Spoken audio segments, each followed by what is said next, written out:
Morning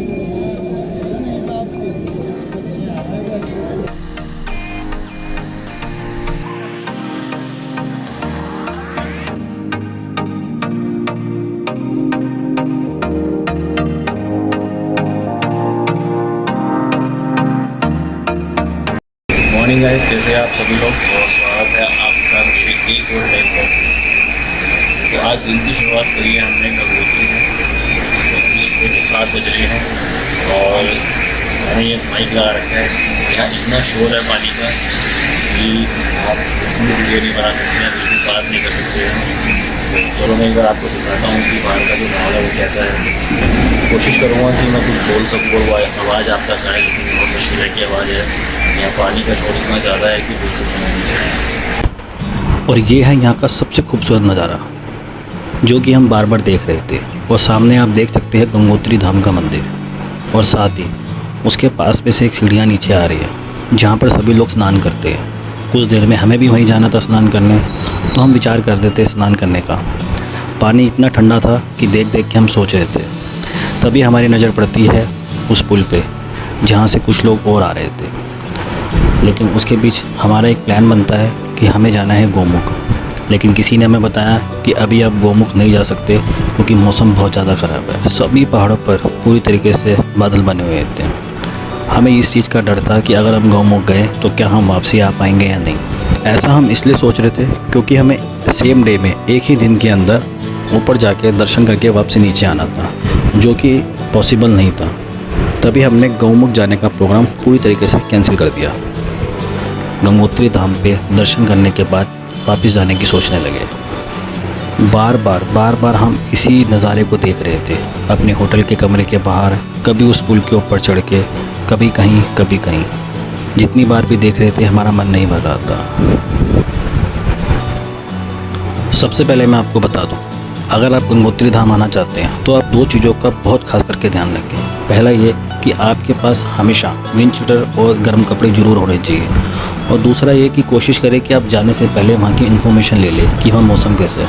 रास्ते तो बहुत अच्छे हैं, लेकिन फिर भी कई जगह पे इतने ज़्यादा पत्थर थे कि हम लोग बहुत ज़्यादा घबरा गए थे। मैं आपको अगर एक बात बोलूँ तो आप यहाँ पर मार्च और अप्रैल और सितंबर और अक्टूबर में आ सकते हैं। जब मैंने यहाँ के लोकल लोगों से पता किया तो उन्होंने बताया कि ये मौसम सबसे बेस्ट होता है यहाँ घूमने के लिए।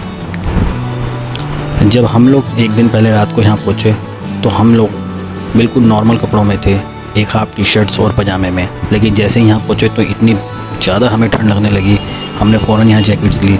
और साथ ही जिस होटल में हम ठहरे थे हमने उसकी रज़ाइयों के अंदर घुस गए थे। रात में काफ़ी ठंड थी, जिस वजह से हम लोग अपने रूम से बाहर ही नहीं निकले। लेकिन अभी सुबह पता लगा है कि आज फिर शायद बारिश होने की थोड़ी सी संभावना है। अभी मैं अपना ब्लॉग बना ही रहा था कि तभी मेरी नज़र पड़ी कुछ पहाड़ी लोगों पर जो कि एक पालकी उठा के घूम रहे थे। वहाँ नज़दीक खड़े मैंने किसी बंदे से जब पूछा तो उसने बताया कि ये पालकी उनके देवता की है। यहाँ अक्सर गांव में इसी तरीके की पालकी निकला करती है। कहा जाता है पूरे उत्तराखंड में 12 देवी देवता है और ये सभी देवता पूरे उत्तराखंड की रक्षा करते हैं। ये भैया हैं, दिल्ली से आए हैं और ये भी यहाँ पर कांवड़ के लिए आए हुए हैं। देखो जल उन्होंने ले लिया है, अब ये सीधा दिल्ली जाएंगे। ये बता रहे हैं कि कल लंच तक तो मैं दिल्ली पहुँच ही जाऊँगा और लंच भी दिल्ली में ही करूँगा। और ये देखो ये आलसी नंबर 1 आदमी, मेरा फ़ोन आ रहा है। ये देखो देखा यार, उठने क्यों नहीं रहे हो यार आप लोग यार। 5 बजे उठाया तू 16 खाटे मार रहा था। वीडियो में देखना मैं कितने बजे वीडियो तो दिखाओ 5 बजे के टाइमिंग के साथ। 5 बजे उठ के 5 बजे उठ के क्या किया?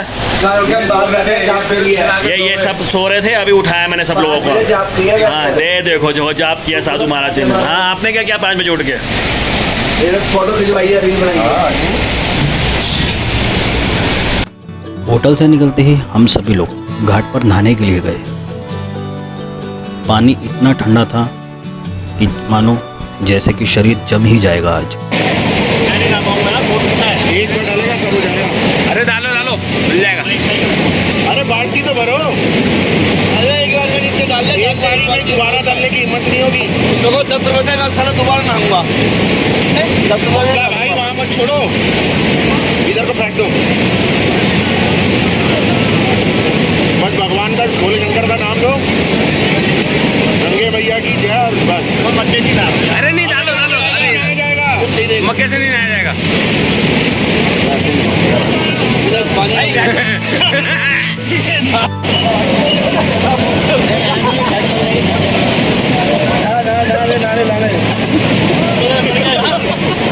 डालो डालो, अरे डाल दो, एक बार में डालो।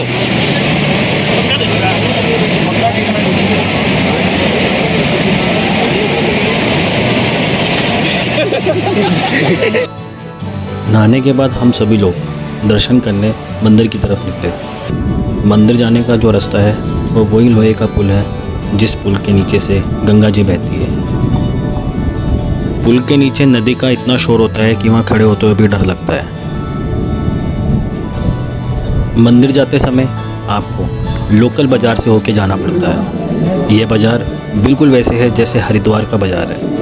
दोनों तरफ दुकानें ही दुकानें होती हैं और दोनों ही तरफ पूजा का सामान मिल रहा होता है। वहाँ जाके एक बार के लिए आपको हरिद्वार की याद ज़रूर आएगी।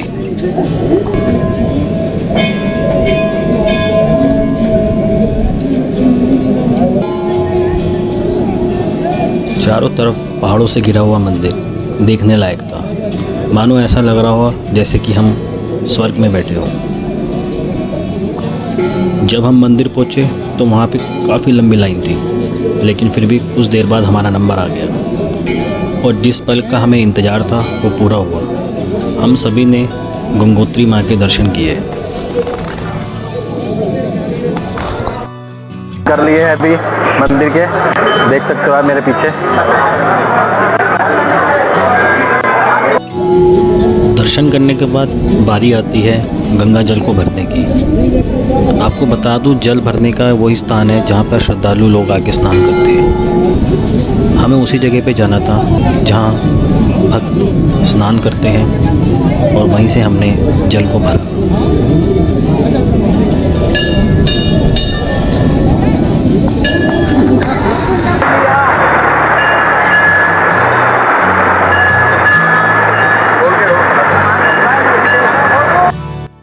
तो दर्शन हो गया हमारे और अब जा रहे हैं यहाँ से हम लोग। अब यहाँ से हम जा रहे हैं पांडा गुफा, जो किसी ने बताया है बहुत फेमस है। उसके बाद जाएंगे वहीं आज रात को स्टे करने वाले हम लोग। अभी फिलहाल जो है हमारा जो है लंच चल रहा है। लंच करने के बाद निकले हम अपने अगले सफ़र की ओर और हमारा अगला सफ़र था उत्तरकाशी। जा रहे हैं वापसी। हम चेकआउट कर दिया हमने गंगोत्री से और गंगोत्री धाम से हम निकल रहे हैं। स्कूटी स्टार्ट हो गई है और तैयारी है जाने की।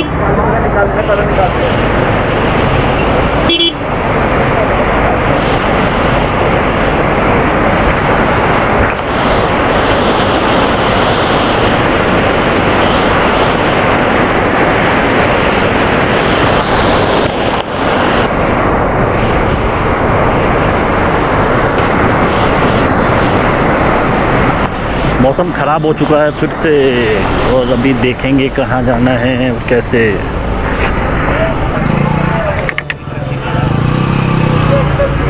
ये मार्केट है यहाँ की और देखो तो सारी मार्केटें एक जैसी हैं। जितने भी तीर्थ स्थान हैं सब जगह एक जैसी ही मार्केट है। उत्तरकाशी की दूरी गंगोत्री से लगभग 100 किलोमीटर की है और ये 100 किलोमीटर का रास्ता हमें बाइक से तय करना था, जो कि हमें लगता था कि लगभग 7 से 8 घंटे लगेंगे। लेकिन ख़राब मौसम की वजह से हमें थोड़ा सा ज़्यादा टाइम लगा।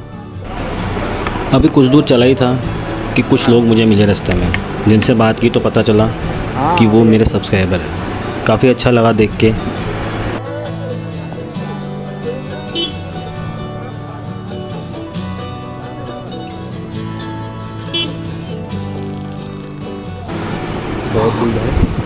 गंगोत्री धाम के मेन गेट में आने के बाद हमने देखा कि मेन गेट पे हज़ारों बाइकें खड़ी है और भारत के कोने कोने से लोग वहाँ दर्शन करने आए हैं।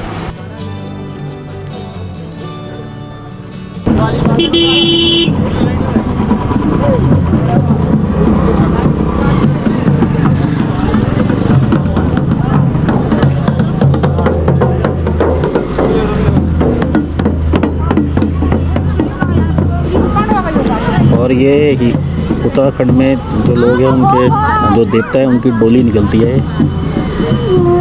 ये 2 दिन से मैं यहीं हूँ, लगातार ही देख रहा हूँ मैं 2-3 दिन से।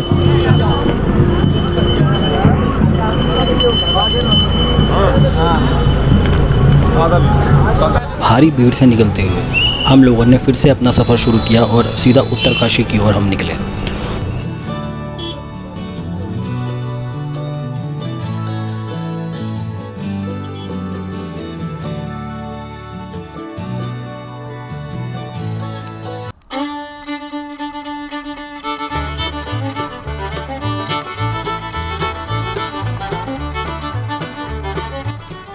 उत्तरकाशी जाते समय हमने एक ऐसे पुल को देखा जो भारत का सबसे बड़ा पुल था। वहाँ जाके जब पता लगा तो लोगों ने बताया कि ये पुल भारत का सबसे ऊंचा पहाड़ों पे बना हुआ एक पुल है और कहा जाता है कि इस पुल को देखने के लिए भारत के कोने कोने से बल्कि दुनिया के कोने कोने से लोग आते हैं, क्योंकि इतनी ऊंचाई पर भारत में बना हुआ ये इकलौता ही पुल है। रास्ते में चलते हुए हम पहुँचे बाबा जी के आश्रम में।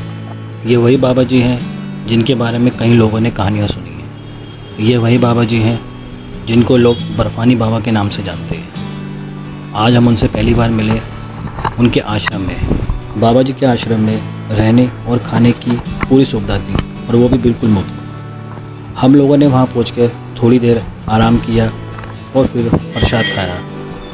प्रसाद खाने के बाद थोड़ी देर हमने बाबा जी से बातचीत की। बाबा जी से बातचीत करके बहुत अच्छा लगा। उसके बाद हम निकले अपनी मंजिल की ओर जो थी उत्तरकाशी।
बाबा जी के आश्रम से उत्तरकाशी अभी भी 90 किलोमीटर दूर था और 90 किलोमीटर का मतलब लगभग अभी हमने 4 से 5 घंटे गाड़ी चलानी थी।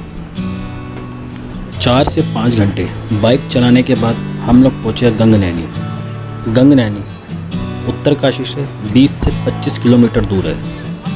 कहा जाता है गंगनैनी में एक गर्म पानी का कुंड है और इस कुंड में नहाने से शरीर के सभी तरीके के कष्ट खत्म होते हैं। तो अभी हम आ चुके थे गंगनैनी के अंदर। गंगनैनी में पहुंचने के बाद हम लोगों ने वहां पर स्नान किया। लगभग 15 से 20 मिनट स्नान करने के बाद हमारी पूरी थकावट उतर चुकी थी। अब हमें बढ़ना था अपने आगे की मंजिल की ओर जो कि थी उत्तरकाशी और अभी भी वो 20 से 25 किलोमीटर दूर थी। आप लोग कभी भी उत्तरकाशी जाए तो गंगनैनी ज़रूर जाए, क्योंकि कहा जाता है कि इस कुंड में नहाने से शरीर के सभी प्रकार के रोग और कष्ट दूर हो जाते हैं।